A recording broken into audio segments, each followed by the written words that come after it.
चलो बच्चों, तो आज हम लोग हिंदी में सेकंड चैप्टर देखें। हिंदी का हमारा सेकंड चैप्टर है बापू की कुटिया में। इनके लेखक रामवृक्ष बेनीपुरी।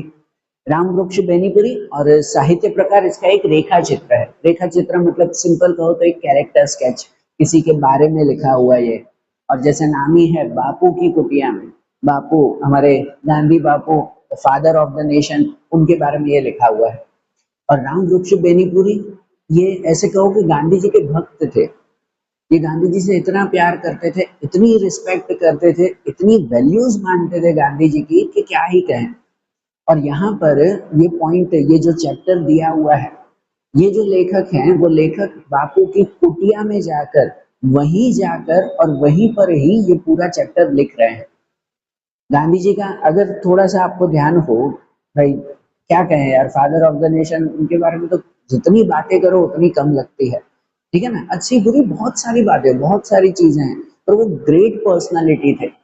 गांधी जी ने फ्रीडम फाइटिंग के वक्त, आजादी के लड़ाई के वक्त इंडिया में मेनली दो आश्रम तैयार किए थे। एक था अहमदाबाद का साबरमती आश्रम, और एक महाराष्ट्र के वर्धा शहर में जो है वो एक छोटा सा सेवाग्राम आश्रम तैयार किया था।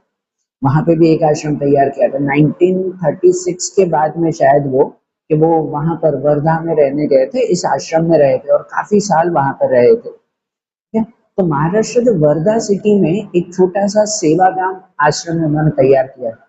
सोचो वो आश्रम इतना फेमस हुआ था कि आगे चल के उस पूरे एरिया को ही सेवाग्राम एरिया कहा जाता है, आज भी कहा जाता है।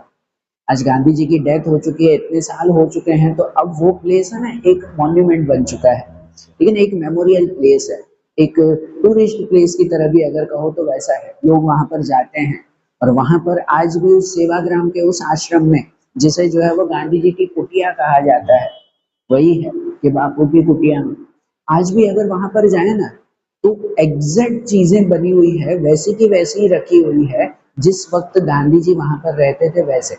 गांधी जी किस कमरे में रहते थे, कैसे रहते थे, कौन से बेड पर वो बैठते थे, कैसे वो लिखते थे, किस तरह से चरखा चलाते थे, कहाँ पब्लिक के बैठने की जगह थी, कहाँ जो है वो उनके दूसरे कमरे में क्या क्या था, ये सब चीजें वो आज भी वहां पर एग्जैक्ट एज इट इज है, सेम टू सेम ही है।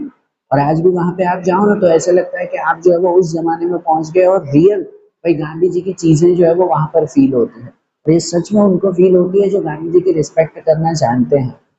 ठीक है, अब सिंपल से अगर बात करो कि हमारे, एक बात बता रहा हूँ, एक एग्जाम्पल में भी आपके माइंड में बैठे वो चीज, इनकी फीलिंग्स आपके माइंड में बैठे, उसके लिए एक एग्जाम्पल दे रहा हूँ। कि जैसे होता है कि भाई आपके दादा दादी, आपके नाना नानी अगर है और उनके साथ आपका अटैचमेंट बहुत है, या कहो आपके पेरेंट्स के साथ, कोई भी पर्सन के साथ उनका अटैचमेंट आपका बहुत है, एंड अनफॉर्चुनेटली उनके जाने के बाद जब आप जो है वो उनके कमरे में, उनके घर में, उनकी प्लेसेस पर आप विजिट करते हो, तो आपको कैसे वो मेमोरीज याद आती है कि हाँ यार हमारे दादा दादी यहाँ बैठते थे। जस्ट एक एग्जाम्पल है, होता है ना, बहुत लोगों को होता है। मे भी आपके साथ भी पता नहीं ये फीलिंग आई हुई हो ना आई हुई हो, पर वो होता है कि यार हमारे दादा दादी यहाँ बैठते थे, अरे वो इस बुक का तो यूज करते थे लिखने के लिए, अरे वो इस थाली में खाना खाते थे, अरे यहाँ बैठकर वो आराम से टीवी देखते थे। ये चीजें कैसे हमारी मेमोरी में आती है। और सोचो ये गांधी जी तो फादर ऑफ द नेशन थे, इनसे इतने लोग प्यार करते थे कि जिनकी हद नहीं थी।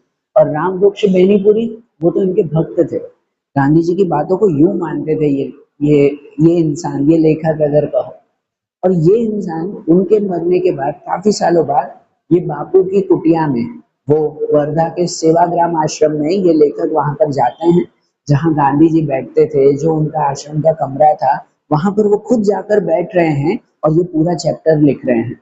सोचो ये पूरा चैप्टर जो है वो उसी आश्रम में बैठकर लिखा हुआ है, और लेखक जो है वो वहाँ की सब चीजों को देख रहे हैं, वहाँ की बातों को इमेजिन कर रहे हैं, गांधी जी को इमेजिन कर रहे हैं, और उनके बारे में हमें ये पूरा चैप्टर बताते हैं। और इतना दिल से ये चैप्टर लिखा हुआ है, मैं तो ओरली आपको समझा रहा हूँ, मे भी वो फीलिंग्स आप तक पहुंचा सकूं तो बहुत अच्छा है। लेकिन सच में ये चैप्टर जो है वो आप लोग पूरा एक रीड करना, इतना दिल से चैप्टर लिखा हुआ है, इतनी अच्छी तरह से लेखक ने चैप्टर लिखा हुआ है। सोचो ये चैप्टर आश्रम में बैठ के लिखा हुआ है, तो वो फीलिंग, वो एनर्जी फील होती है कि हाँ भाई गांधी जी की प्लेस पर ही हम लोग बैठे हुए हैं, और वहीं पर ही बैठकर सब चीजें खुद देखकर वो इमेजिन कर रहे हैं, इमेजिन कर रहे हैं और ये लिख रहे हैं। बहुत अच्छा दिल से लिखा हुआ ये चैप्टर है। चैप्टर की शुरुआत करें ना तो सबसे पहले लेखक जो है वो ये मानते हैं कि वो गांधी जी की इस कुटिया में आए हैं, बापू की कुटिया में आए हैं, और इतने समय बाद वो यहाँ पर पहुंचे हैं। इसे सौभाग्य माने कि दुर्भाग्य माने? सौभाग्य कि दुर्भाग्य, मतलब ये अच्छी बात है, अच्छा नसीब है कि वो यहाँ पहुंचे हैं, कि भाई बुरा नसीब है ऐसा? क्योंकि राम वृक्ष बेनीपुरी वो जो है वो भले गांधी जी के बहुत बड़े भक्त थे, और पूरी जिंदगी वो गांधी जी से फेस टू फेस कभी नहीं मिले थे। फेस टू फेस जो है वो कभी नहीं मिले थे गांधी जी के पूरे जीवन में। अरे भाई, पूरे भारत को जो है वो गांधी जी ने इन्फ्लुएंस किया था, पूरे भारत को। ये रेयर कोई जो है वो ऐसे इंसान है। पूरी इंडिया इन्फ्लुएंस हुई थी गांधी जी से। गांधी जी कहीं कोई एक गांव में बैठकर कोई एक शब्द बोलते, कोई एक बात बोलते, तो पूरा इंडिया जो है वो उनसे इन्फ्लुएंस होता था। और भले कोई उनसे मिले कि ना मिले, हर कोई जो है वो उनका भक्त होता था, इनकी तरह, राम वृक्ष बैनीपुरी की तरह। और ये तो अलग ही लेवल के इंसान थे, ऐसे समझो। तो ये पूरी जिंदगी गांधी जी से मिले नहीं थे, उनकी बहुत इच्छा थी पर नहीं मिल पाए। तो ये वो मानते हैं कि आज इतने सालों बाद, गांधी जी के मरने के बाद, वो इस आश्रम में पहुंचे हुए हैं। आज वो आश्रम एक मेमोरियल है, बापू की कुटिया एक मेमोरियल प्लेस है। तो सबसे पहले वो ही कहते हैं कि भाई यहाँ आना इनका सौभाग्य है कि दुर्भाग्य है, अच्छा नसीब है कि बुरा नसीब है? तो वो दोनों कह रहे हैं। लेखक कहते हैं कि सबसे पहले तो ये दुर्भाग्य है, क्योंकि पूरी जिंदगी गांधी जी से वो मिल नहीं पाए थे। कि भाई पूरे भारत या दुनिया के लोग जो है वो गांधी जी से मिलने के लिए तरसते हैं, लेकिन ये जो है वो नहीं मिल पाए। लेकिन ये भी तरस रहे थे पर वो मिल नहीं पाए थे। वो कहते थे कि भाई ये दुर्भाग्य ही है कि गांधी जी जब जिंदा थे, इस आश्रम में बैठे थे, तब वो इनसे मिलने क्यों नहीं आ पाए? कि काश वो यहाँ आकर उनसे मिलते, यहाँ आकर जो है वो उनसे बातें करते। कि भाई जिनकी बातों से जो है वो पूरा भारत जो है वो इन्फ्लुएंस होता है, उनकी बातों से ये भी जो है वो फेस टू फेस इन्फ्लुएंस हो पाते। वो इन्फ्लुएंस होने की जो है वो क्या कहते हैं, मजा ही अलग होती है। अगर face to face Gandhi ji की नॉर्मल बातें सुनकर पूरा भारत जो है वो उठ खड़ा होता था, तो फेस टू फेस जो गांधी जी से मिलते और बातें करते, उनके ऊपर तो क्या असर होती होगी। तो लेखक कहते हैं कि भाई ये दुर्भाग्य है कि पूरी जिंदगी वो गांधी जी से मिल नहीं पाए, कि उनके जो है वो पैर छू पाते, उनके चरणों में बैठ पाते, उनकी सेवा कर पाते, कुछ ये नहीं कर पाए। ये उनका दुर्भाग्य है। लेखक का जन्म है ना मुजफ्फरपुर में हुआ था, मुजफ्फरपुर उनके पास के एक गांव में हुआ था। और गांधी जी जो है वो पूरे भारत में जब वो घूमते थे, तो वो भी मुजफ्फरपुर के इनके गांव में पहुंचे थे, जहाँ ये लेखक रहते उस गांव में भी पहुंचे थे। लेकिन अनफॉर्चुनेटली उस वक्त भी लेखक गांधी जी से मिल नहीं पाए। तो लेखक कहते भी है कि भाई गांधी जी जो है वो हमारे गांव में भी पहुंचे थे, लेकिन उस वक्त भी उनसे नहीं मिल पाए। गांधी जी इस वर्धा के आश्रम में भी थे, अपनी कुटिया में भी थे, तब भी वो मिल नहीं पाए। तो ये उनके जीवन का दुर्भाग्य है कि गांधी जी के जीते जी वो उनसे नहीं मिल पाए। लेकिन साथ में कहते हैं कि भाई ये सौभाग्य भी है, ये अच्छी बात भी है। क्योंकि अगर वो उस वक्त गांधी जी से मिलते, तो उस वक्त हमेशा गांधी जी से मिलने के लिए जो है वो हजारों की भीड़ रहती थी। हर कोई गांधी जी से मिलना चाहता था, और हर कोई गांधी जी से बहुत प्यार से, बहुत पास में बैठकर जो है वो मिल नहीं पाता था। तो आज वो कह रहे हैं कि उस वक्त तो चलो दुर्भाग्य था कि वो नहीं मिल पाए, लेकिन एक तरह से सौभाग्य भी था। क्योंकि उस वक्त अगर वो गांधी जी से मिलते जब गांधी जी जिंदा थे, तो इतना पास में बैठकर, इतना करीब से जो है वो बात नहीं कर पाते जितना वो आज कर रहे हैं। आज गांधी जी की डेथ हो चुकी है, और ये जो है वो उनकी कुटिया में, जहाँ गांधी जी का बेड था, उनके पास में बैठकर ही ये जो है वो पूरा लेख लिख रहे हैं, और इमेजिन कर रहे हैं कि भाई गांधी जी सच में जो है वो अभी भी इसी बेड पर बैठे हुए हैं। वो इमेजिनेशन है कि गांधी जी अभी भी इसी बेड पे बैठे हुए हैं, और मैं उनके पास में ही बैठा हूँ। इसलिए वो एक तरह से सौभाग्य भी मान रहे हैं कि भाई अगर गांधी जी जब जिंदा थे वो इनसे मिलने आते, तो इतना बेड के पास में उन्हें बैठने का मौका नहीं मिलता। गांधी जी जो पेन से लिखते थे ना, ये भी जो है वो उसी पेन से अपनी बुक में लिख रहे हैं। तो सोचो कि गांधी जी की जो पेन थी, वो पेन उस वक्त इन्हें यूज करना नहीं मिलती। अगर गांधी जी जिंदा होते और ये मिलने जाते, तो इनकी पेन का यूज कर पाते क्या? इनके बेड के पास में वो बैठ पाते क्या? गांधी जी जहां बैठकर आराम करते थे, कि उसके पास में जाकर क्या ये बैठ पाते? इतनी नजदीक से वो कोई चीजें देख नहीं पाते जितना वो आज देख पा रहे हैं। तो इसलिए ये लेखक कह रहे हैं कि एक तरह से तो ये सौभाग्य भी है, एक तरह से अच्छा नसीब भी है कि चलो उस वक्त नहीं मिले, तो आज गांधी जी की चीजों को ही, इमेजिन करके उनके पास में जो है वो बैठ पा रहे हैं। गांधी जी को इमेजिन कर रहे हैं, उनकी चीजों के पास में तो बैठ पा रहे हैं। तो चलो, इसे वो एक तरह से सौभाग्य भी मानते हैं और उनकी चीजों के बारे में बताते हैं। पहले तो ये पॉइंट बताया, फिर जो है वो उनकी चीजों के बारे में भी बताते हैं कि सबसे पहले जो है वो गांधी जी का बेड। गांधी जी, आपको भी पता है कि भाई सिंपल लाइफ में जीने वाले वो पर्सन थे, सिंपल लिविंग हाई थिंकिंग, ये उनका मोटो था। गांधी जी का स्लोगन ही यही था, सिंपल लिविंग हाई थिंकिंग, सादगी में रहने वाले वो इंसान। और गांधी जी का बेड अगर कहो तो कैसे होता कि नीचे जो है वो एक खजूर की चटाई, है ना, मतलब जो खजूर के पेड़ में से बना हुआ एक छोटा सा कारपेट, वो खजूर की चटाई होती ब्राउन कलर की, उसके ऊपर एक गद्दा रखा हुआ, उसके ऊपर जो है वो व्हाइट कलर की एक चादर जो है वो बिछाई हुई, एकदम प्लेन व्हाइट कलर की चादर बिछाई है। और बेड दीवार के पास में जो है वो खजूर की चटाई और वो उसके ऊपर का गद्दा दीवार से टच, और दीवार के पास में जो है वो एक बड़ा सा तकिया, कि जहां पर जो है वो गांधी जी बैठकर आराम करते थे। ये इनका सिंपल सा बेड था। लेखक खुद कह रहे हैं कि इनका बेड देखो ना, तो बड़े बड़े राजा महाराजाओं के बेड को भी शर्म आ जाए, इतना सिंपल और इतना सुंदर इनका जो है वो बेड होता है। अब सोचो ना कि भाई कुछ भी जो है वो क्या कहते हैं, शो शान नहीं, कुछ भी हाईफाई चीजें नहीं, सिंपल सी खजूर की चटाई, उसके ऊपर जो है वो एक गद्दा रखा हुआ और गद्दे के ऊपर जो है वो व्हाइट कलर की एक छोटी सी जो है वो एक चटाई क्या कहते हैं चादर बिछी हुई, और उसके ऊपर ही जो है वो व्हाइट कलर का तकिया रखा हुआ। यहाँ गांधी जी हमेशा बैठते थे और यहाँ बैठकर जो है वो गांधी जी अपना काम करते, लोगों से बातें करते, अपना चरखा चलाते थे, ठीक है ना, आराम करते थे। ये उनकी प्लेस होती मेन है। तो ये राम वृक्ष बेनीपुरी, ये लेखक जो है वो उनके बेड के पास में जाकर जो है वो बैठ रहे हैं। कितना कितना सुंदर जो है वो ये बेड है।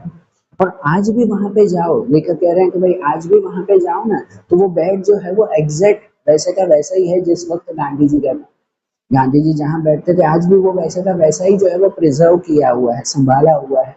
तो ऐसा लगता है कि भाई गांधी जी कहीं गए नहीं है, गांधी जी जो है वो आज भी वहीं के वहीं हैं।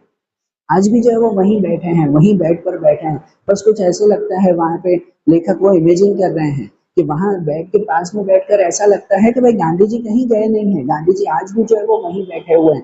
बस अब वो दिखाई नहीं दे रहे, मे भी कहीं पर जो है वो 2 मिनट के लिए गए होंगे, बस अभी वापस आ जाएंगे। यार कहाँ जाएंगे गांधी जी, गांधी जी तो आज भी वहीं के वहीं है, वो प्लेस आज भी वैसे लगती है। तो ये इमेजिन कर रहे हैं कि गांधी जी कहीं गए थोड़ी हैं, बस कहीं गए होंगे 2 मिनट, वो आ जाएंगे वापस। लेकिन फिर लेखक का ध्यान जो है वो उनके पास में, बिल्कुल पास में पड़ी हुई टेबल के ऊपर जो है वो उनकी घड़ी और उनके खड़ाऊ के ऊपर जाते हैं। उनके बेड के पास में छोटी सी टेबल और टेबल के ऊपर उनकी घड़ी पड़ी हुई है, उनका खड़ाऊ पड़ा हुआ है। खड़ाऊ मतलब उनकी जो है वो लकड़े की चप्पल, लकड़े की चप्पल उसे हम खड़ाऊ कहते हैं। तो उनकी खड़ाऊ और उनकी घड़ी वहां पर पड़ी हुई है गांधी जी की, जो गांधी जी यूज करते थे। और वो देखकर लेखक को इमेजिन हो रहा है कि नहीं नहीं नहीं, गांधी जी यहाँ पर नहीं है, गांधी जी जो है वो आज यहाँ पर नहीं है हमारे पास, के गांधी जी पक्का कहीं जो है वो चले गए हैं, क्योंकि वो घड़ी और खड़ाऊ जो है वो यहाँ पर है। और गांधी जी कहीं पर भी जाते ना, पूरे दिन उनके हाथ से घड़ी और पैरों से खड़ाऊ जो है वो छूटती नहीं थी, वो हमेशा कहीं बाहर जाते तो ये पहन कर ही जाते। तो इसलिए लेखक इमेजिन कर रहे हैं कि भाई पता नहीं जो है वो गांधी जी कहाँ चले गए हैं, उनकी घड़ी खड़ाऊ सब यहीं पे ही है, आज गांधी जी जो है वो हमारे बीच में नहीं है। लेकिन फिर जो है वो उनकी नजर दूसरी साइड पर जाती है, कि दूसरी साइड पर ऊपर जो है वो एक छोटा सा शेल्फ बना हुआ, और शेल्फ के ऊपर जो है वो 3 बंदर की मूर्ति, गांधी जी के 3 बंदर, जो कितने फेमस हैं, सुना होगा ना शायद। गांधी जी के 3 बंदर, जो पता है ना, एक के जो है वो कान बंद है, एक की आंखें बंद है, एक का मुंह बंद है, बराबर, जो हमेशा गांधी जी के 3 बंदर 3 सीख देते हैं कि बुरा मत सुनो, बुरा मत देखो, बुरा मत कहो, ठीक है ना। ये गांधी जी के 3 बंदर हम कितने फेमस है।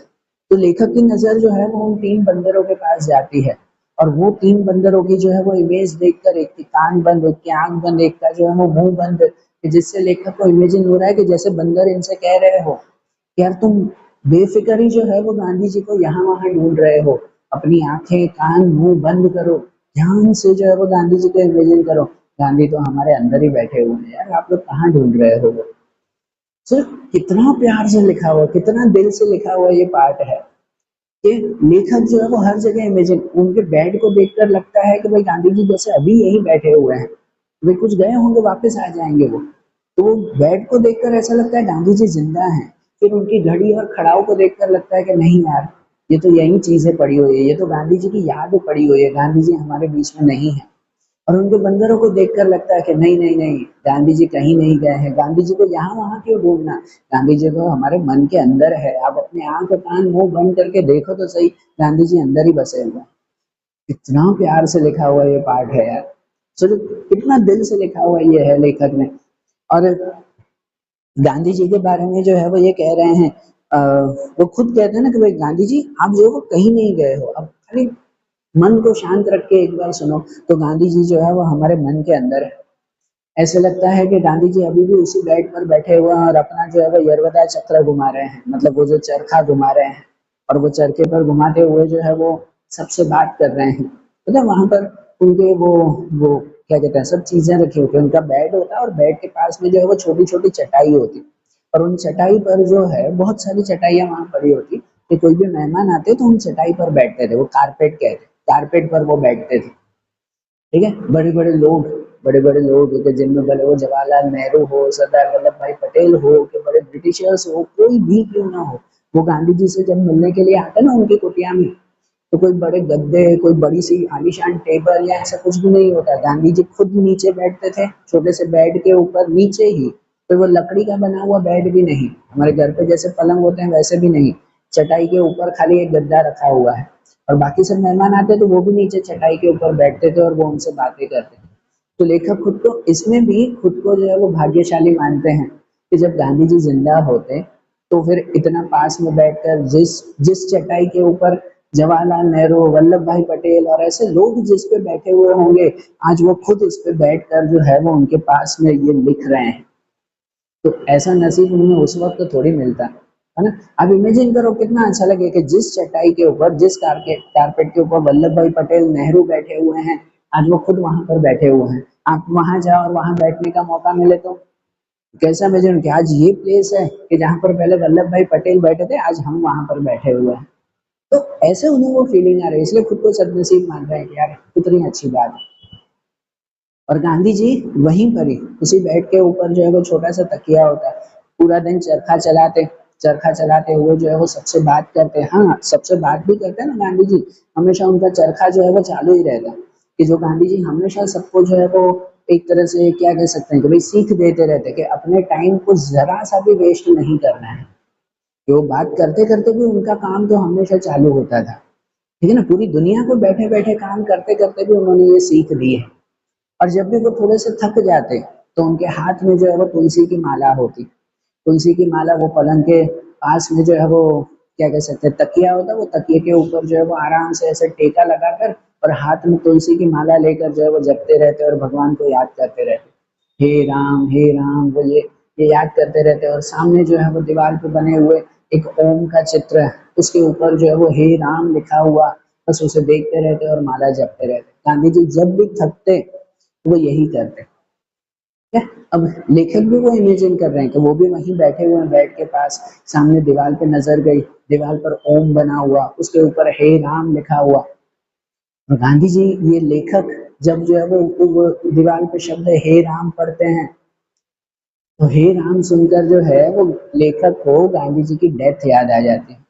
गांधी जी की डेथ, अगर आप लोगों को याद हो, क्योंकि जो भी गांधी जी से जुड़े हुए इंसान है ना, ये हे राम ये शब्द सुनकर जो है वो ऑलमोस्ट जो गांधी जी को जानते हैं उन्हें गांधी जी की डेथ जरूर याद आ जाती है।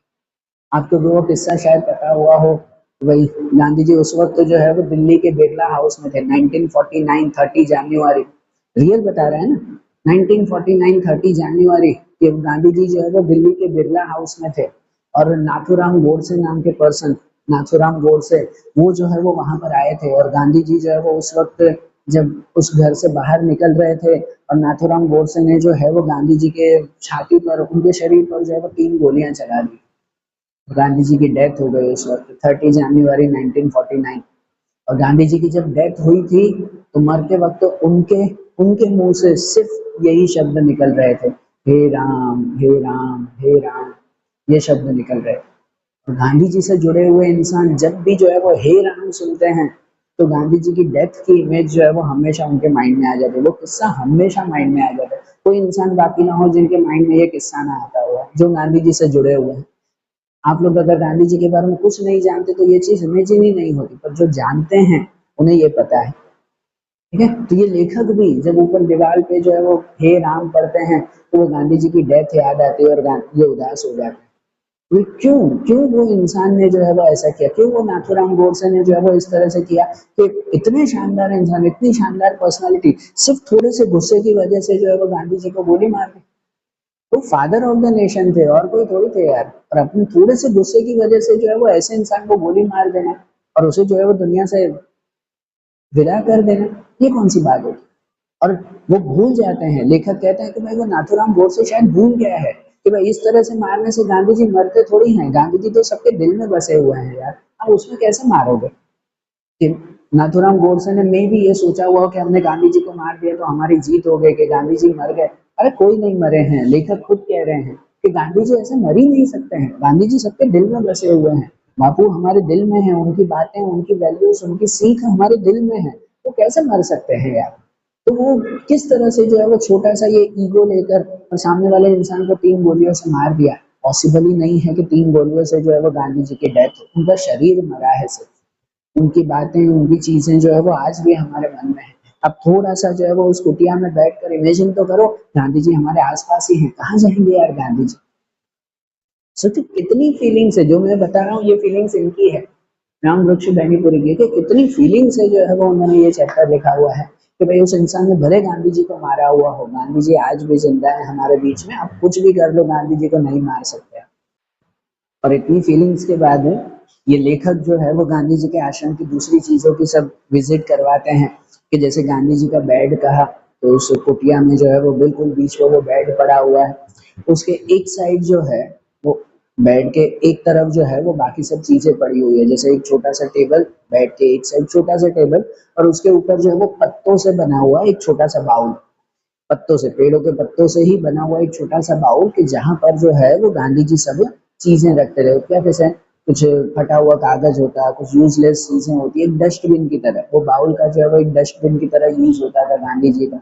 उसके बिल्कुल पास में ही जो है वो एक छोटी सी जो है वो थूकदान थी, थूकदान पहले लोग रखते थे, ऐसा नहीं कि जो लोग क्या कहते हैं तम्बाकू हम कुछ खाते हो वही थूकदान रखते हैं, जनरली भी रखा जाता है।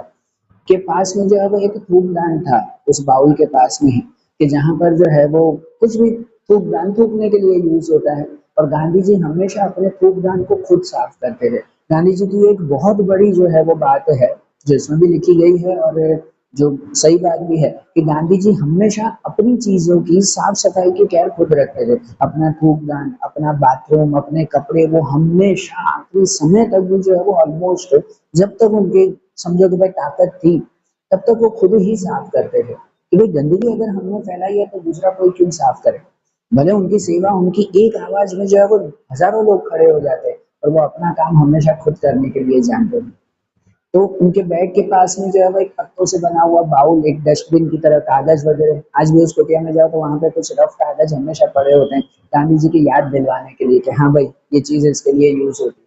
पास में जो है वो थूकदान पड़ा हुआ है, उसके पास में जो है वो उनकी पेन, पेन स्टैंड, और उसके ऊपर पेन पड़ा हुआ है, कि जिनसे जो है वो गांधी जी ने ना जाने कितनी ग्रेट ग्रेट चीजें लिखी हुई है। और उसके बिल्कुल पास में जो है वो चरखा पड़ा हुआ है, वही चरखा कि जिनसे जो है वो गांधी जी ने पूरी दुनिया को नचाया था, पूरे भारत को नचाया था, ऐसे कहो सर, कि पूरा भारत जो है वो उस चरखे के क्या हो कि भाई गुण गाने लगा था, कितने लोगों को मदद मिली। तो वो चरखा और उसके रिलेटेड कुछ सामान वो वहां पर पड़ा हुआ है, और उनके बिल्कुल पास में जो है वो कुछ शेल्फ, शेल्फ पड़ा हुआ है, कि भाई 3 खानों वाला एक शेल्फ है। और वो शेल्फ, लेखक कहते हैं कि भाई अब गांधी जी को जानना हो ना तो उनके शेल्फ को जो है वो जरूर जानना चाहिए।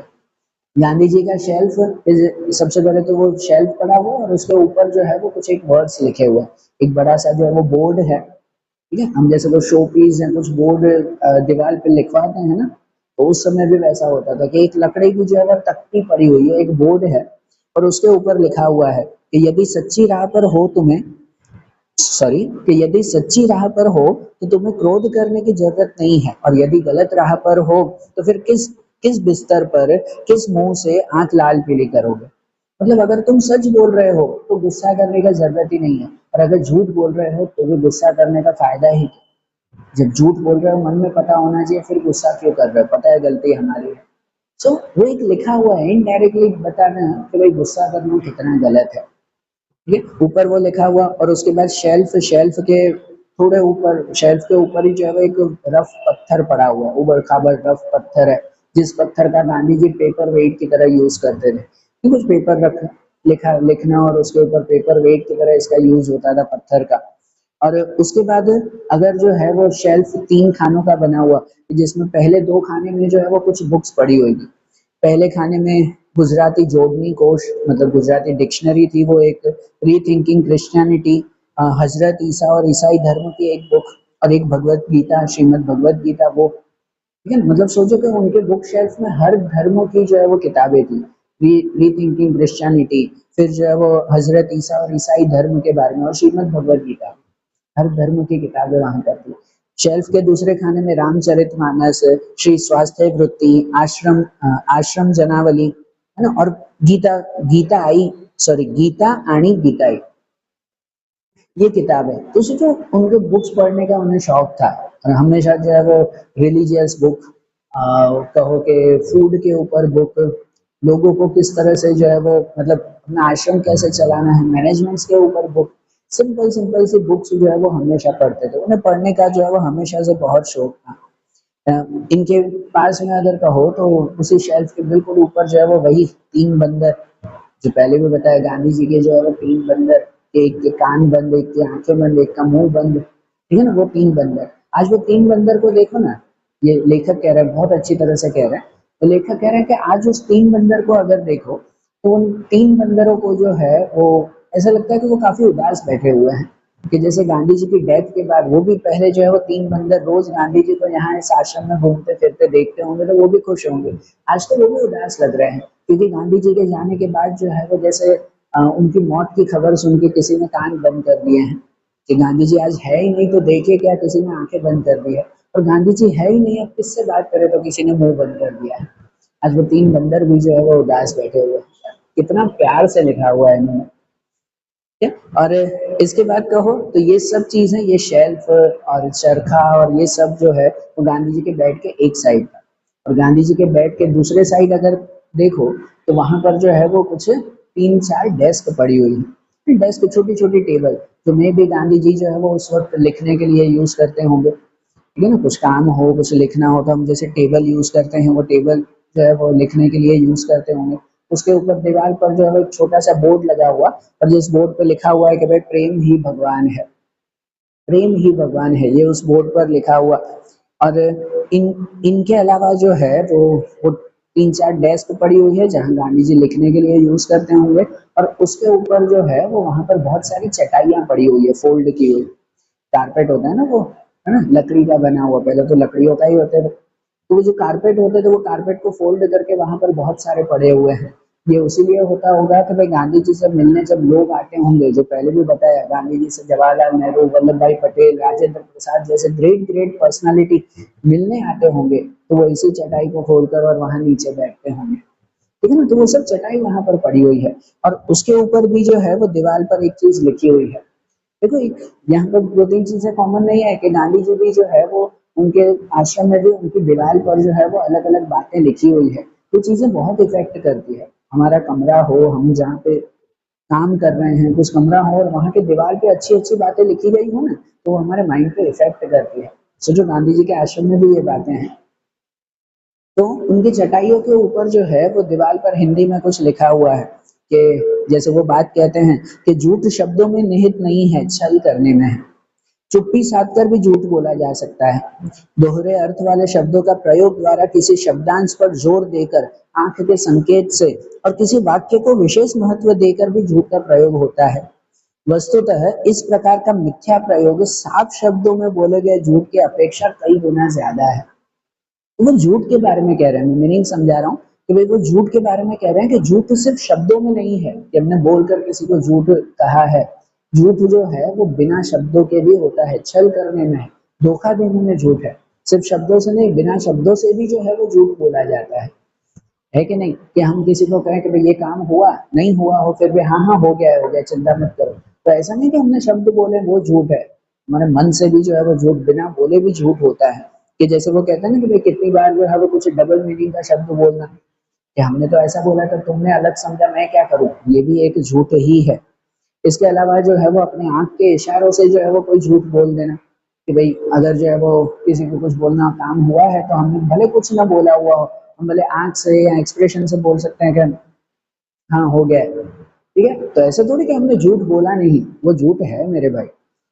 या किसी को बिना कहे भी जो है वो धोखा देना, कि किसी ने कुछ टाइम दिया हो, कुछ समय दिया हुआ और उस वक्त वो काम न करके देना या उस वक्त उसका साथ न देना, ये भी जो है वो धोखा, और हर तरह का धोखा झूठ ही है।